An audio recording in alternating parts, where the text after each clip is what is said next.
샬롬 사랑하는 성도 여러분, 5월 14일 목요일 반샘을 시작합니다. 오늘 본문은 창세기 41장 37절에서 57절까지의 말씀입니다.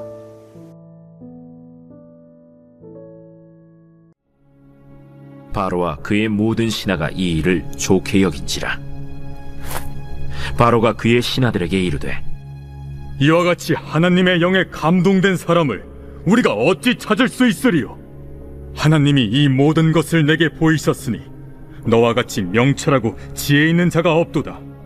너는 내 집을 다스리라. 내 백성이 다 내 명령에 복종하리니 내가 너보다 높은 것은 내 왕자뿐이니라. 내가 너를 애굽 온 땅의 총리가 되게 하노라 하고 자기의 인장 반지를 빼어 요셉의 손에 끼우고 그에게 세마포 옷을 입히고 금사슬을 목에 걸고 자기에게 있는 버금 수레에 그를 태우매 무리가 그의 앞에서 소리 지르기를 엎드리라! 바로가 그에게 애굽 전국을 총리로 다스리게 하였더라. 나는 바로라. 애굽 온 땅에서 내 허락이 없이는 수족을 놀릴 자가 없으리라. 그가 요셉의 이름을 사브낫바네아라 하고 또 온의 제사장 보디베라의 딸 아스낫을 그에게 주어 아내로 삼게 하니라. 요셉이 나가 애굽 온 땅을 순찰하니라. 요셉이 애굽 왕 바로 앞에 설 때에 30세라. 그가 바로 앞을 떠나 애굽 온 땅을 순찰하니 7해 풍년에 토지 소출이 심히 많은지라. 요셉이 애굽 땅에 있는 그 7년 곡물을 거두어 각 성에 저장하되 각 성읍 주위의 밭의 곡물을 그 성읍 중에 쌓아두매 쌓아둔 곡식이 바다 모래같이 심이 많아 세기를 그쳤으니 그 수가 한이 없음이었더라. 흉년이 들기 전에 요셉에게 두 아들이 나되 곧 온의 제사장 보디베라의 딸 아스낫이 그에게서 낳은지라. 요셉이 그의 장남의 이름을 므낫세라 하였으니 하나님이 내게 내 모든 고난과 내 아버지의 온 집리를 잊어버리게 하셨다. 차남의 이름을 에브라임이라 하였으니 하나님이 나를 내가 수고한 땅에서 번성하게 하셨다. 애굽 땅에 7해 풍년이 그치고 요셉의 말과 같이 7해 흉년이 들기 시작하매 각국에는 기근이 있으나 애굽 온 땅에는 먹을 것이 있더니 애굽 온 땅이 굶주리매 백성이 바로에게 부르짖어 양식을 구하는지라. 바로가 애굽 모든 백성에게 이르되 요셉에게 가서 그가 너희에게 이르는 대로 하라. 온 지면에 기근이 있음에 요셉이 모든 창고를 열고 애굽 백성에게 팔세 애굽 땅에 기근이 심하며 각국 백성도 양식을 사려고 애굽으로 들어와 요셉에게 이르렀으니 기근이 온 세상에 심함이었더라.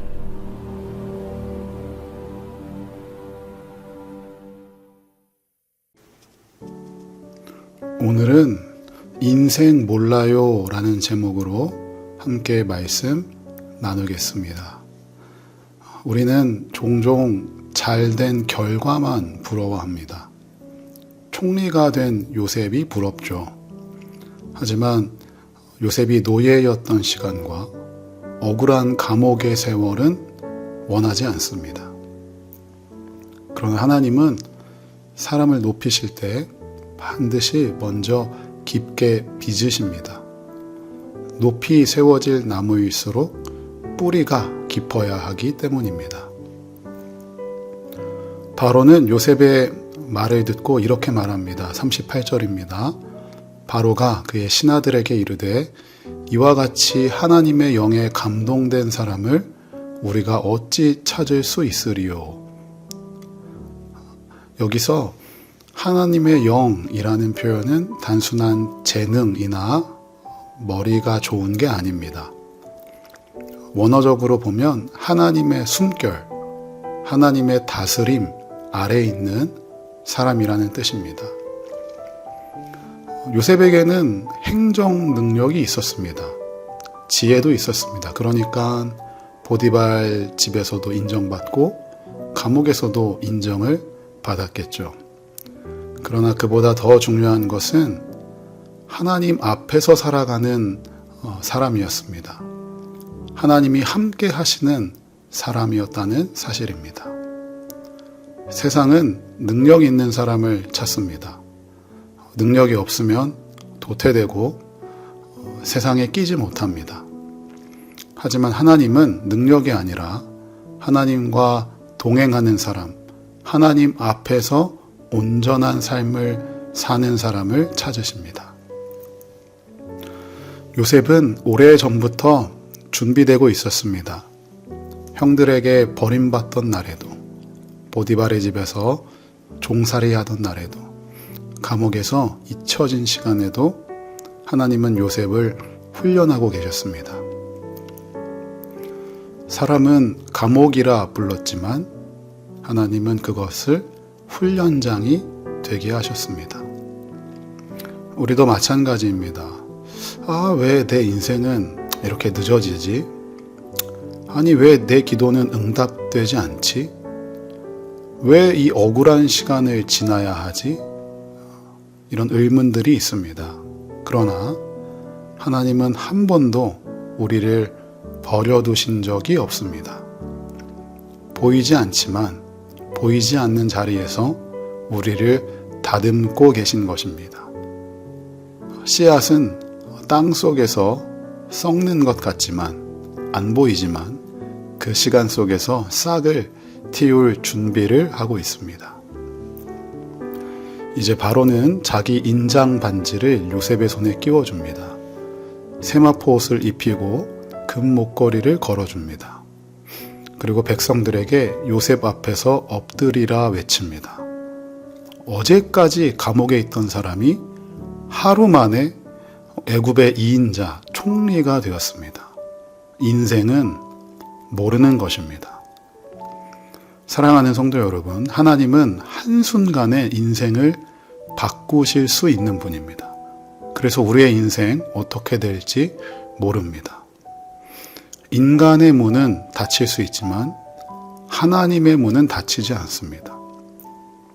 사람은 타이밍을 놓쳐도 하나님은 때를 놓친 적이 없습니다. 사람이 다 안 된다 그래도 하나님이 되게 하시면 됩니다. 그러나 사람이 다 된다 해도 하나님이 막으시면 안 됩니다. 그래서 인생은 모르는 것입니다. 더 중요한 것은 높은 자리에 올라간 이후의 요셉입니다. 그거 아시나요? 많은 사람들이 낮아질 때보다 높아질 때 무너집니다. 권력이 없을 때 무너지는 게 아니라 권력을 가졌을 때 무너집니다. 돈이 없을 때 무너지는 것이 아니라 떼돈을 벌었을 때 무너집니다. 가난보다 성공이 더 위험할 때가 많습니다. 그런데 요셉은 높은 자리에 올라가도 변하지 않았습니다. 그는 여전히 하나님 앞에서 하나님 중심으로 살았기 때문입니다. 45절에 보면 바로는 요셉의 이름을 사브낫 바네아로 바꾸어 줍니다. 애굽식 이름입니다. 아내도 애굽 사람입니다. 이제 겉으로 보면 완전히 애굽 사람이 되었습니다. 그러나 요셉은 이름은 바뀌었어도 하나님의 사람이라는 정체성은 바뀌지 않았습니다. 본문 후반부에 요셉은 두 아들의 이름을 짓습니다. 므낫세와 에브라임입니다. 므낫세는 하나님이 내 모든 고난과 내 아버지의 온 집 일을 잊게 하셨다는 뜻입니다. 과거의 상처를 안고 살지 않았습니다. 복수의 칼날을 갈지 않았습니다. 그는 복수의 사람이 아니라 치유의 사람이 되었습니다. 에브라임은 하나님이 나를 내가 수고한 땅에서 번성하게 하셨다라는 뜻입니다. 중요한 것은 고난의 땅에서입니다.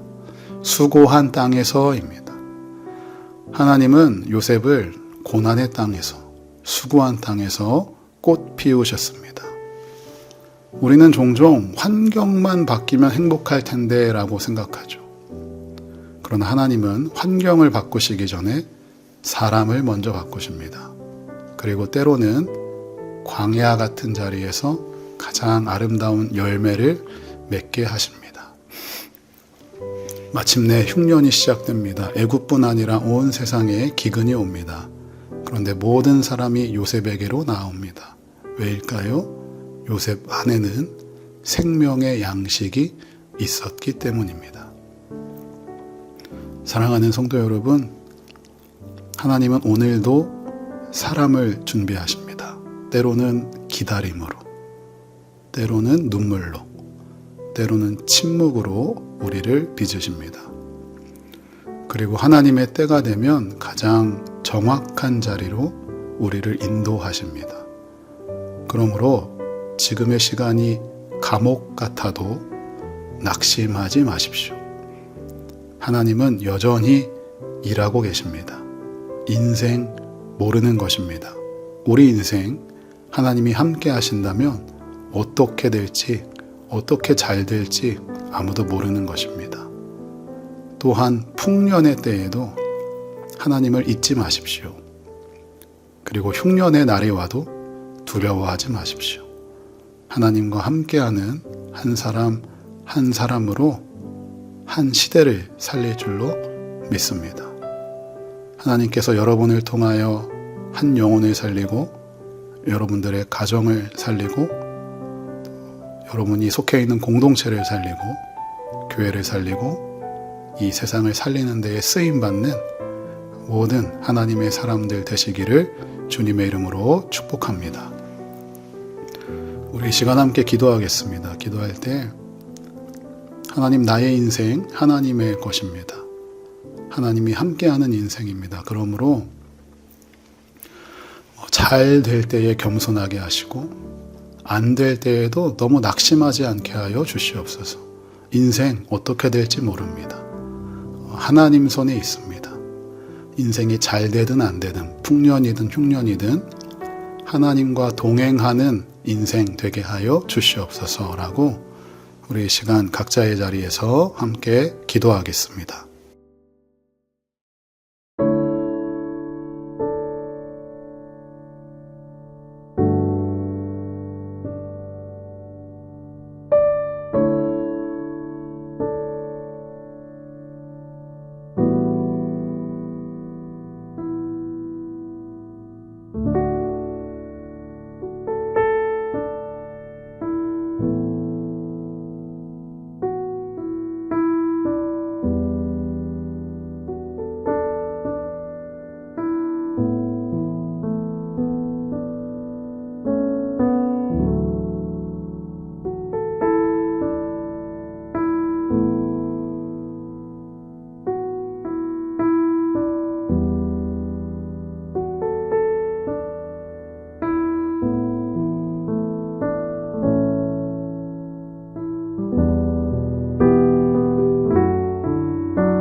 하나님 아버지, 억울한 시간 속에서도 원망하지 않게 하시고 기다림의 시간 속에서도 하나님을 신뢰하게 하여 주시옵소서. 감옥 같은 현실 속에 있을지라도 하나님께서 여전히 일하고 계심을 믿게 하시고 보이지 않는 곳에서도 우리를 빚고 계심을 기억하게 하여 주시옵소서. 높아질 때 교만하지 않게 하시고 낮아질 때 낙심하지 않게 하여 주시옵소서. 세상 속에 살아가지만 세상에 물들지 않게 하시고 어디에 있든지 하나님의 향기가 나는 사람 되게 하여 주시옵소서. 풍년의 때에도 하나님을 잊지 않게 하시고 흉년의 날에도 두려움보다 믿음을 선택하기를 원합니다. 우리의 삶 속에 예수 그리스도의 생명이 흘러가게 하셔서 지치고 메마른 영혼들에게 위로와 소망을 전하는 통로 되게 하여 주시옵소서.